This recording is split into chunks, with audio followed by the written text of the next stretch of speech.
the Executive Director of the Canada Fetal Alcohol Spectrum Disorder Research Network, I am delighted to introduce this series of webinars that explore the evidence in prevention of fetal alcohol spectrum disorder from projects around the world.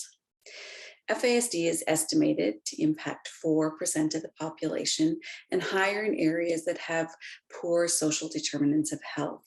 This prevalence is more than autism, Down syndrome, cerebral palsy, all combined.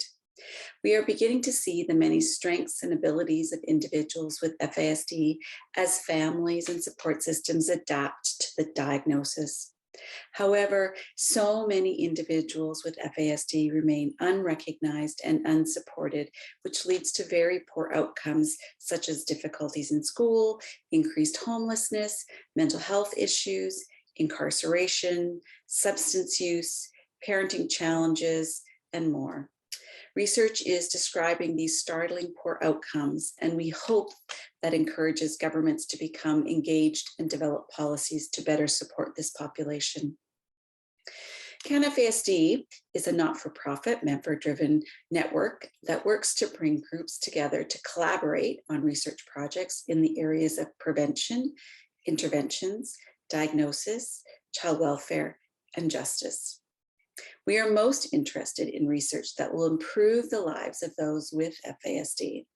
Our amazing research leads and teams work together with our Family Advisory Committee and Adults with FASD Expert Collaboration Team to identify and address gaps in our knowledge. They also work to find meaningful ways to share this knowledge with policymakers, families, service providers, professionals, and other researchers. We have a number of research teams working on diagnosis and best practices in support of people with FASD, and I encourage you to go to our website to find links to this important work.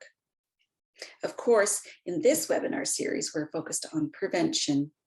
CanFASD is very proud of Dr. Nancy Poole and her team to continue the momentum of FASD prevention through the 4 levels of prevention model, many creative projects to share valuable information with medical and social services professionals. One of the biggest accomplishments has been to maintain the engagement of women, service providers, policymakers, and researchers across the country in a monthly virtual meeting to share experiences, explore new research, discuss difficult topics, and share resources. This informal and welcoming group shows up each month ready to share and learn, and then they each pass along relevant information to their own networks. This group has been a support to each other, often in difficult times, to promote prevention and to support women. I hope that you enjoy these webinars and explore the many topics and countries. Prevention of FASD is a complicated topic, and it is encouraging to see the volume of research in this area continue to increase and be able to influence our practices. It is hopeful to see many countries around the globe investing in FASD prevention research. We wanted to provide a unique opportunity for you to hear about the research directly from researchers themselves in short videos. We encourage you to share these videos, use them in your own presentations, and spread the great work in your networks. It is our hope to continue to add to this collection over time. We look forward to your comments and discussion. Please join CanFASD and stay connected to the most up-to-date and relevant information on FASD and FASD prevention. Hi, my name is Nancy Poole, and I'm the Director of the Center of Excellence for Women's Health and the Prevention Lead for the CanFASD Research Network in Canada. And this is to introduce you to a series of presentations about research on FASD prevention. So this series shares brief explanations of what we know about FASD prevention from those who are currently conducting research from a number of countries. And the goal is really to make this research accessible and to inspire people to take up the findings in both practice and policy. So you can see we have 5 sections in this series. starting with presentations about stigma as a central issue in preventing FASD, then offering some frameworks for FASD prevention, then looking at what we call level 1 prevention in Canada, which includes broad awareness raising, health literacy, and community-led health promotion efforts. Then looking at what we call level 2 prevention in Canada, which is brief alcohol interventions plus integrated support and referral as needed with all women. And finally, levels 3 and 4 prevention, which is about engaging and assisting pregnant women who use alcohol or are trying not to, and who face related health and social concerns. It also involves supporting new mothers and their children to build on the gains they've made to reduce or stop drinking in pregnancy, to support them to improve their health and their social status, to support attachment and promote assessment of children's health. So,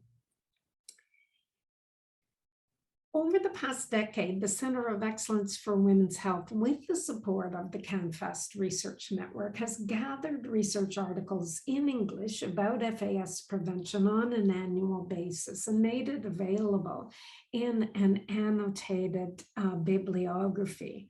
And we in Canada have had the benefit of discussing some of this research in monthly web meetings that involve those working on FAS prevention across Canada to inform our practice and policy with this evidence. And in this series, we've invited researchers whose articles we've read and learned much from this work.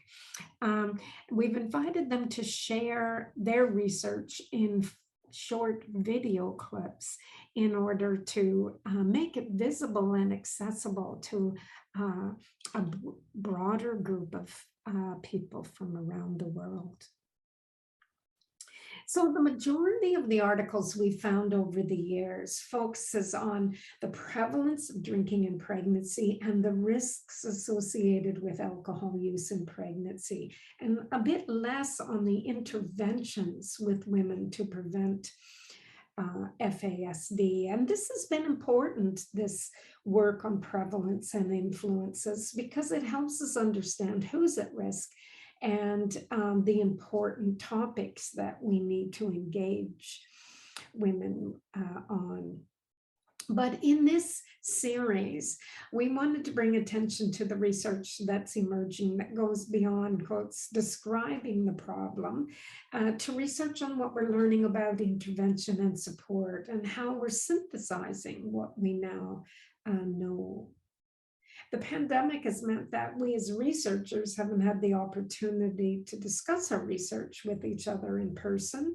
And this seminar series, hopefully in one way, brings us together. But even more important is how this series may help those who are planning FASD prevention programming in countries across the globe to have access to the evidence to inform their country's practice and policy.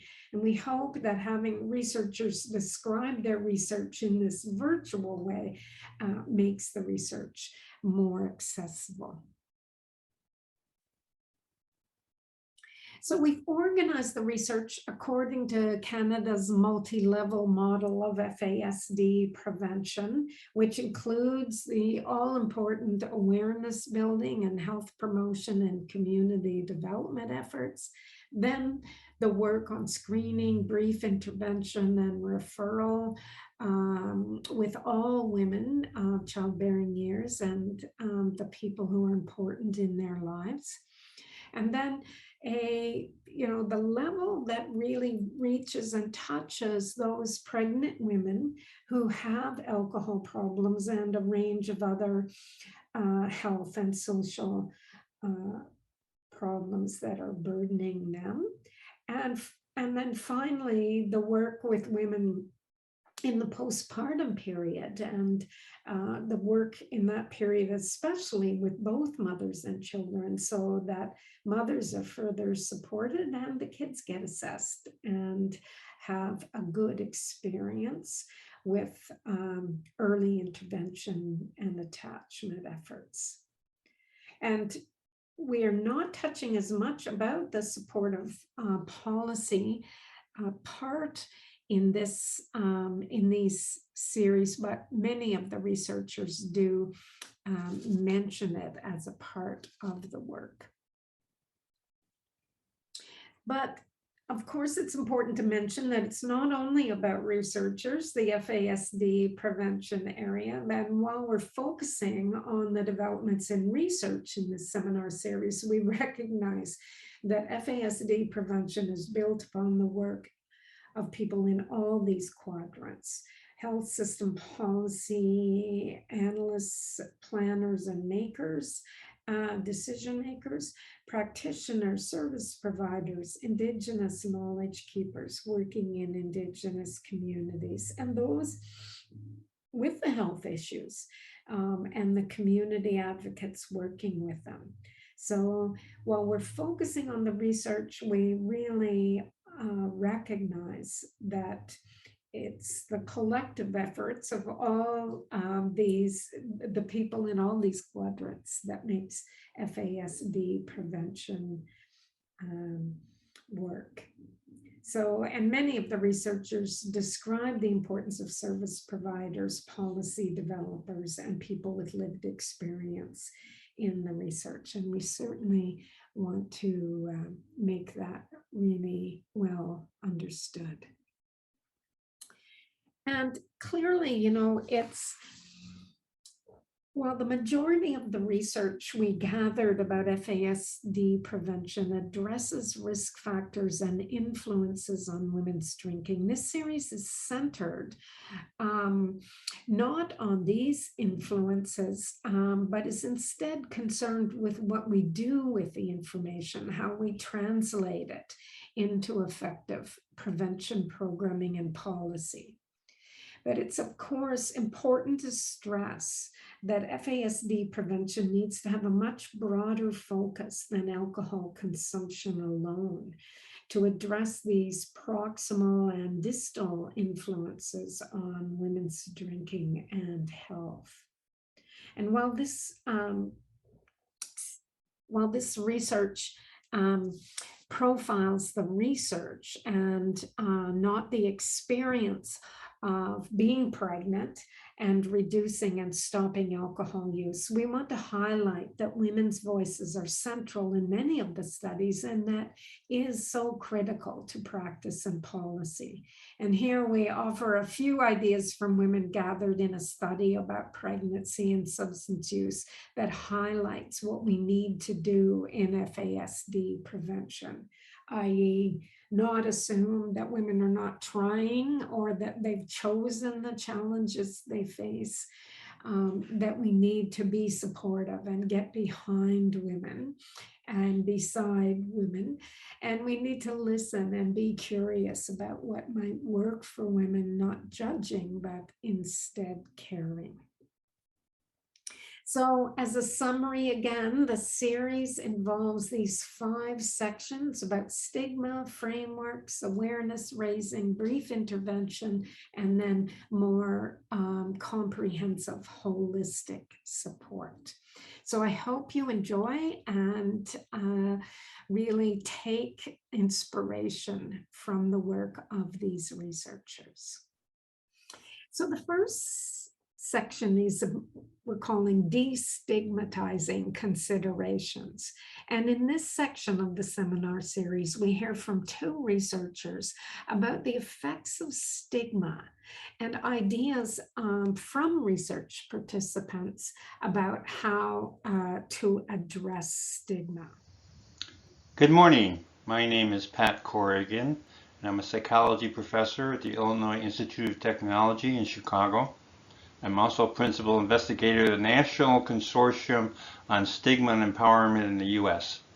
And I'm here today to talk to you about the harmful effects of the stigma of FASD. Let's start with some understanding of what exactly is stigma. It's prejudice and discrimination aimed towards any group that harms them. In fact, prejudice and discrimination of people of color or women or people from the LGBTQ community are the same as the stigma experienced with people with health conditions like FASD.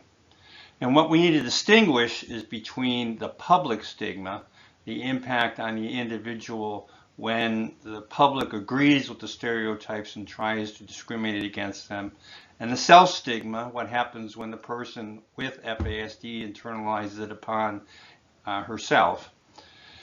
And similarly, for FASD, we need to understand who the object of the stigma is. Are we talking about the stigma of the child with FASD? Or in this discussion today, are we talking about the stigma of the biological mother of children with FASD? Which is particularly a concern because it can undermine the degree to which the mother will engage in services. I want to talk about 3 studies today. The first one was a qualitative study.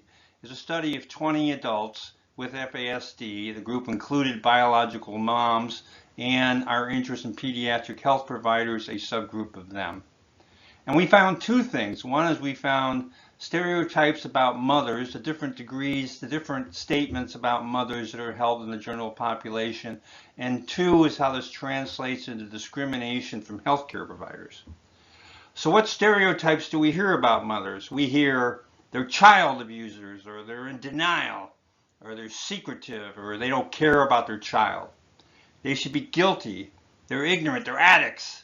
They're victims of domestic abuse. They have little social support. They're all from low socioeconomic statuses. Their prognosis is horrible. They deserve harsh judgment. Stereotypes are a problem when they translate to discrimination. And so what kind of discrimination do we find in pediatric healthcare providers who hold these stereotypes? One is they think FASD is not important, so they fail to learn about it. Or they're actually unable to identify with children with FASD. They believe no one in their practice could have this. Their treatment is inadequate. They believe children will just grow out of it. Treating FASD is a huge range of interventions and referrals, and people who believe the stigma fail to refer people to appropriate services. They lack the kind of communication skills to engage in the child and parents about how to handle it, and they fail to offer guidance about what are appropriate next steps to handle FASD. Our second study was a quantitative study trying to learn exactly how bad is FASD in stigma of mothers. And we looked at 3 different kinds of stereotypes. Difference is sort of the benign stereotype, just the idea that people with FASD are different than I am. Keep in mind, difference usually presumes disdain. Because they're different than I am, therefore they're less worthy. And blame, it's all their fault. That's stereotypes. Another important research issue is discrimination, is how to assess whether or not believing these stereotypes leads to discriminatory behavior. And people do a resource allocation task as one way to test this. I'll tell you more about that in a minute. This study was done on 389 people through a virtual survey. And our findings, this is the findings on stereotypes. What you got here is self-report on difference, the degree to which people believe those with FASD are different than 3 other groups. People with these are all women. So mothers with FASD versus mothers with serious mental illness, mothers with substance use disorder, or mothers who are in jail. And what we find in every case, the general public believes FASD are more different than these other 3 groups, more disdainful, and more to blame for their problems than these other 3 groups. Think of that. Mothers with FASD are viewed more negatively than those mothers who are currently sitting in jail. Back to the resource allocation task. So that's how this works. People are presented 10 different public needs, like the degree to support Medicaid assistance, or if you look across the bottom, women and child health, or mental health, or healthy kids program, or jail program, or family planning, or substance use disorder, or organ transplants, or HIV, or FASD, the brown bar all the way at the end. The task is they're given $1 million and they assign those dollars, pieces of those dollars to each program. Remember, if they give a lot to Medicaid assistance, they have less to give to other programs. This is the rankings. What you find from left to right is where the public wants to give most of their money. And the take-home message is FASD is lowest. Put that in terms of public health policy. The public wants to fund FASD programs a lot lower than any other ones. That's discrimination. Finally, the third study. What is the impact of stigma on prevention priorities? What do we mean in this research about prevention priority? We're trying to assess the degree to which the public believes FASD is in fact an important medical concern that needs to be treated, and in fact people should put their resources together to try to decrease it. We were interested in the impact of two things on prevention priorities. One is health literacy, the degree to which the general public shows evidence of knowing about FASD. They know what it is, they know how it's caused. And second is back to stigma, difference, and disdain. And so again, we did a virtual study of 341 people to see how health literacy and stigma impact prevention priorities. The findings, the first is we found health literacy yields higher prevention priority. In other words, the more the public knows about FASD, the more they're willing to think that efforts should be made in terms of prevention. The second one was a little bit of a surprise and actually a little bit disconcerting. It says the more stigma is out there, the more people are likely to endorse a prevention priority for FASD. As I said, we need to be careful about this because generally in stigma research, we never think promoting stigma is a way to address a social concern. For example, research is pretty clear that promoting the stigma of smoking does not decrease smoking. So the troubling thing about this is promoting the stigma about FASD. In fact, it's troubling to think it increases higher prevention priorities. So let me sum up. Why does it matter? Why is a stigma experienced by biological mothers of children with FASD important? One is service engagement. People who are beat up by the stigma won't go for pediatric care. They just won't take their child in. Two is other discrimination, the kind of experiences they have from mother and child left out of school, or their family doesn't want to support them, or their social options are limited. And three is a direct effect it has on self-esteem and self-efficacy. Mothers who are the victims of FASD stigma think, why should I even try? I'm an unworthy, unable person. I know this was a brief presentation.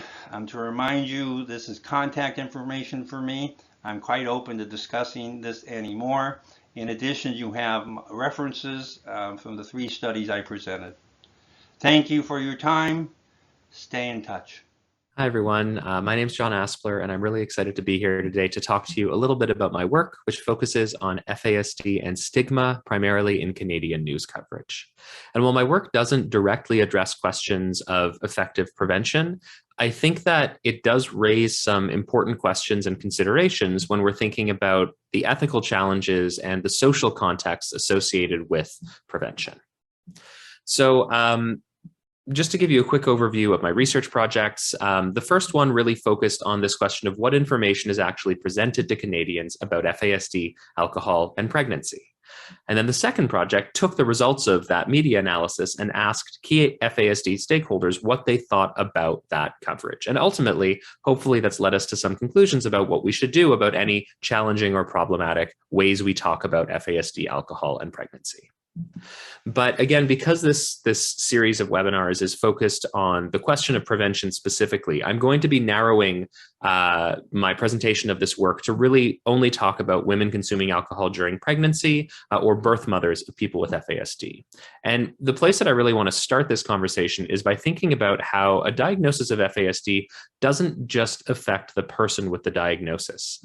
It somewhat uniquely communicates to us information about other key stakeholders, namely by birth mothers, parents, and families. It tells us that birth mothers consumed alcohol during pregnancy.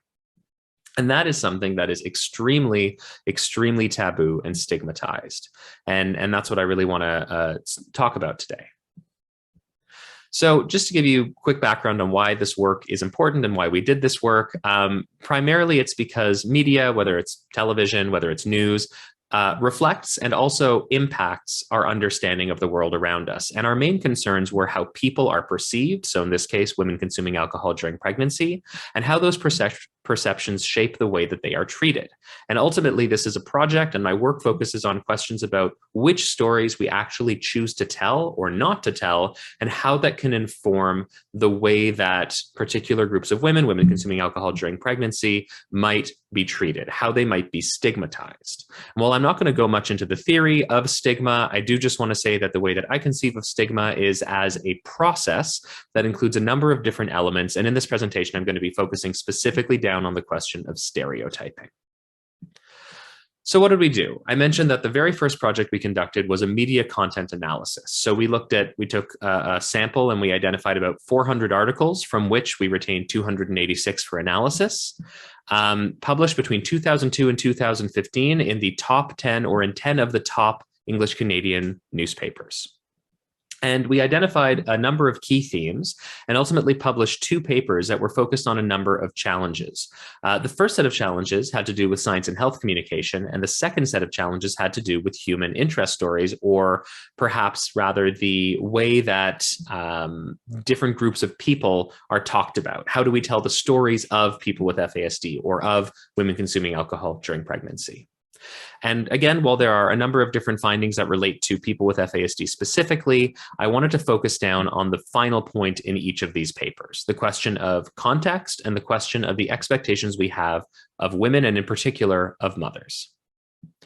So this first paper, which focused specifically on science and health communication, came to a number of conclusions. And as I said, I want to focus on this question of context. So what do I mean by a lack of context? So some news coverage would present certain kinds of information, the idea, for example, that FASD is 100% preventable or is entirely preventable, which is technically true, but it wouldn't necessarily provide context as to why someone might have been drinking during pregnancy. So an example of that kind of quote is something like this: FASD, which is caused by drinking during pregnancy, is 100% preventable. And this is really an exemplar quote. There were so many different versions of this, like FASD is entirely preventable, highly preventable, the leading cause of preventable disability, totally, most, completely, fully, so preventable. So this was a very common way that FASD was talked about. And it's not just in news. This is an older poster from the CDC, one of their campaigns about alcohol and pregnancy. And you can see right front and center is this question of 100%. This idea that it is 100% completely, is another word used there, preventable. And I want to keep that in mind as I move into the second paper, which has to do with the kinds of stories we tell about particular people, not just about science and health information. And again, we found a number of themes focused on people with FASD, but what I really want to focus down on is this final idea here, this one that women consuming alcohol during pregnancy are perhaps bad people, in particular, perhaps bad mothers, and the idea of how responsible or blameworthy are they for that particular kind of behavior. And so one of the things I want to do, if I can borrow a word from French, is to talk a bit about mothers, the expectations we have of mothers, and the responsibilization of women. So to go back to that question, or to go back to that quote about how FASD is 100% preventable, one of the things that this kind of way of talking about FASD implies is that it is easily preventable. Because it's so completely, entirely, fully leading cause of preventable disability, we should be able to prevent it with ease. But the problem is that clearly it's not the case that it is easily preventable, or else it would have been prevented already. The issue that I want to take with that kind of messaging is that what it does is it puts the sole focus and the sole responsibility for the well-being of a child and for a mother's well-being during pregnancy on that woman alone. It takes away a lot of the conversation about community health, and it takes away a lot of the conversation about social responsibility. And it says, you shouldn't drink, and you shouldn't do this, and you are bad if you do not do this, because it's so easy. It's entirely preventable. Why didn't you prevent it? So after publishing these two papers, we took the results of our studies and we brought it to a number of key stakeholders. We conducted some focus groups. So these were 2-hour-long semi-structured interviews across 3 different stakeholder groups. We did 12 interviews total, so 4 interviews with adults with FASD, 4 interviews with caregivers, primarily adoptive caregivers. We did have some trouble finding biological parents or women who had consumed alcohol during pregnancy, as well as some healthcare and allied professionals who were primarily social workers.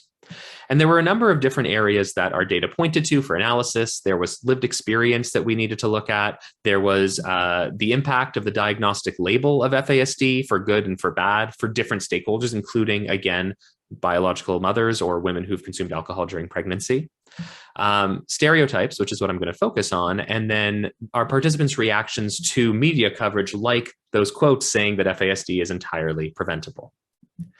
So we published a third paper which focuses on this question of stereotypes associated with FASD, alcohol, and pregnancy. And to specifically draw your attention to stereotypes about women who drink while pregnant and birth mothers, our main findings were that there were these 3 categories of stereotypes that our participants either had experienced or wanted to talk about as concerning to them.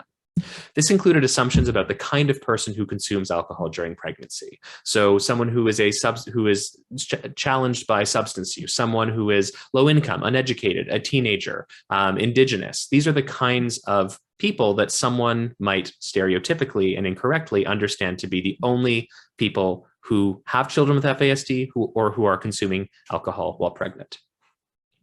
And then participants talked a lot about the assumptions about the kind of person. So not just who that person is demographically, but that this person is a bad person or a selfish person, or is assumed to be totally, again, responsible and blameworthy for particular kinds of behavior. And also that there is a certain kind of behavior that is necessary to have a child with FASD, that you must be a heavy drinker, or that it's happening in cycles. So if your mother consumed alcohol during pregnancy, well, you're going to repeat that cycle.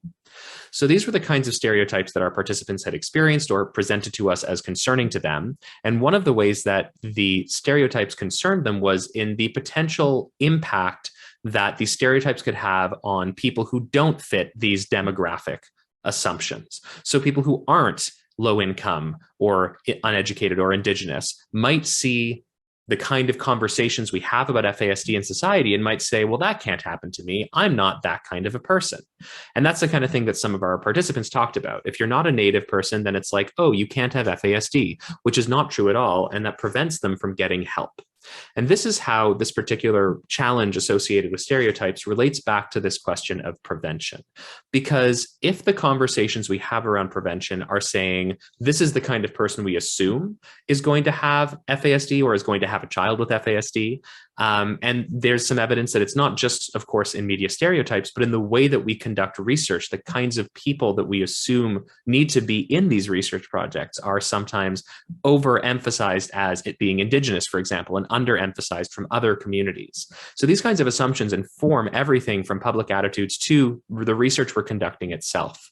And if we can move away from some of those assumptions, and maybe we can more effectively help different groups of people to prevent FASD.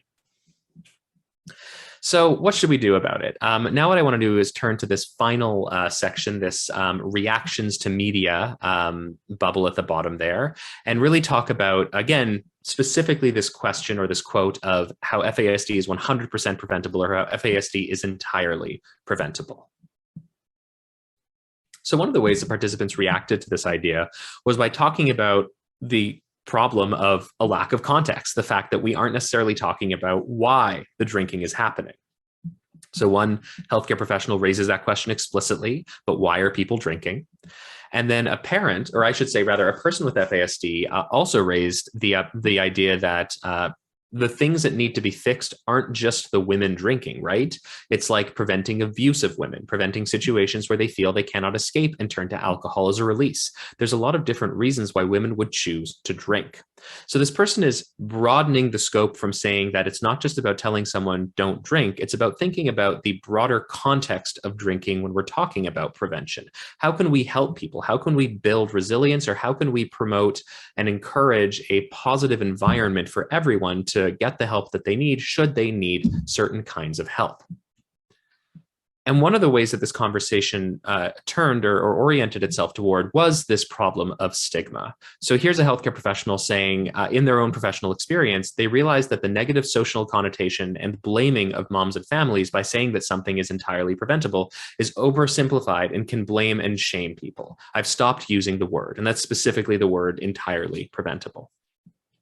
And here's another person with FASD who's reacting to that quote saying, the way it's written, it's no wonder that women who have been drinking during pregnancy are afraid to come forward when things like that are being written. If this is the predominant attitude that people have towards alcohol and pregnancy, that it is simply an individual act that needs to be stopped and it should be easy to stop it, or if you can't, you're a bad person, then someone with FASD who's seeing this quote is saying, wow, that's a really difficult thing to hear. And no wonder it can be a challenge for some to get the help they need, which is of course directly related to the question of prevention.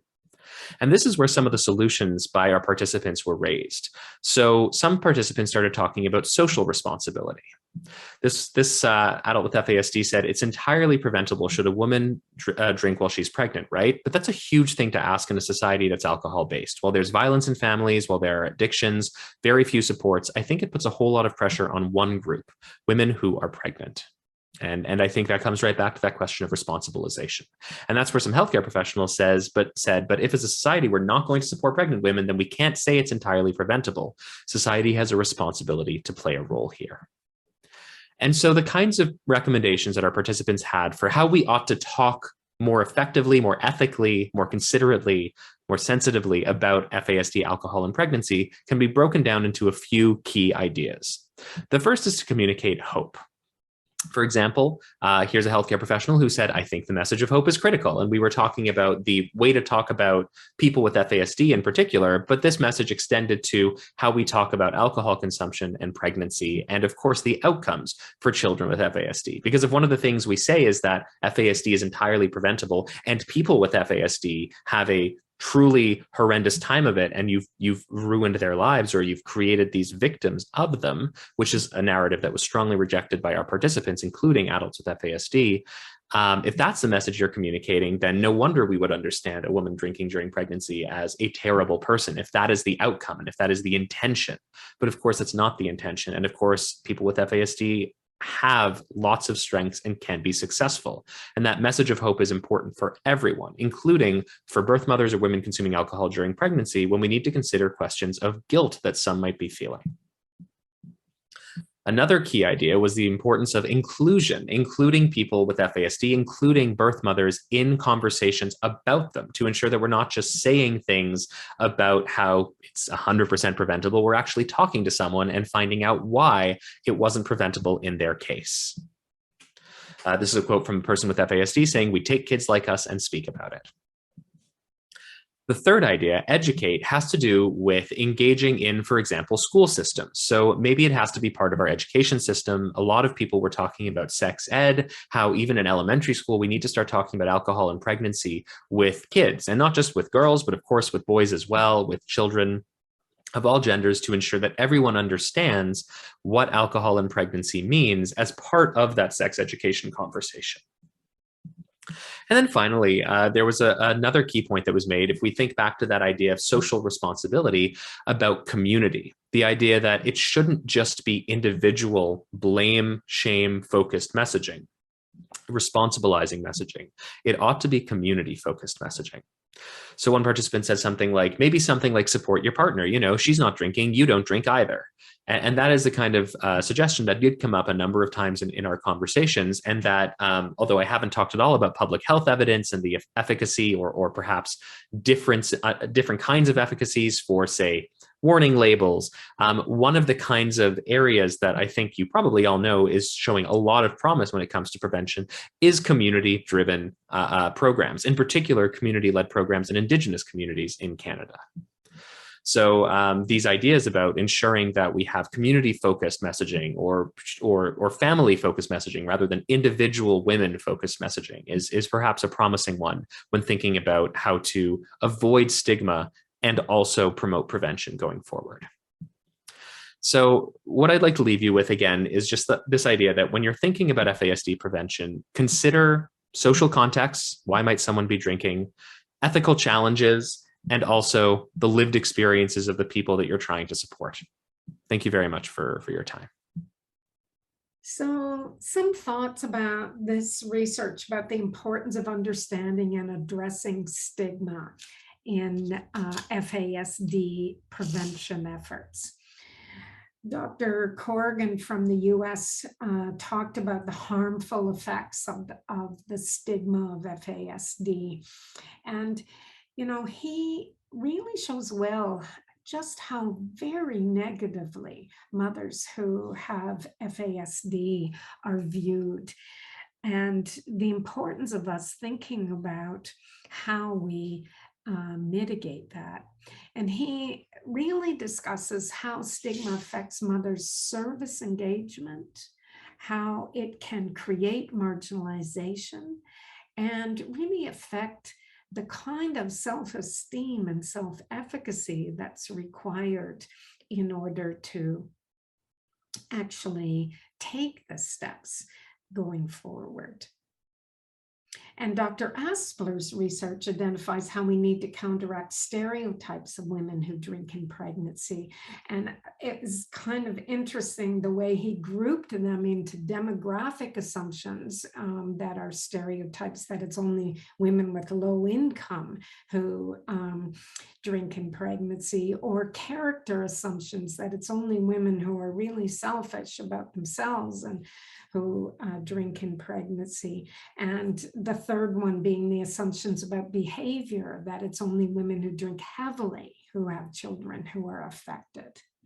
So, you know, lots of ideas from both these researchers about how important it is to avoid oversimplification and communicating that FASD is entirely preventable, and important to communicate hope, to be inclusive of those who have the issues, to consider the social context of women's use, the reasons why they may drink it in pregnancy, and to help us all be responsible for the change, not only leaving it on the shoulders of women alone.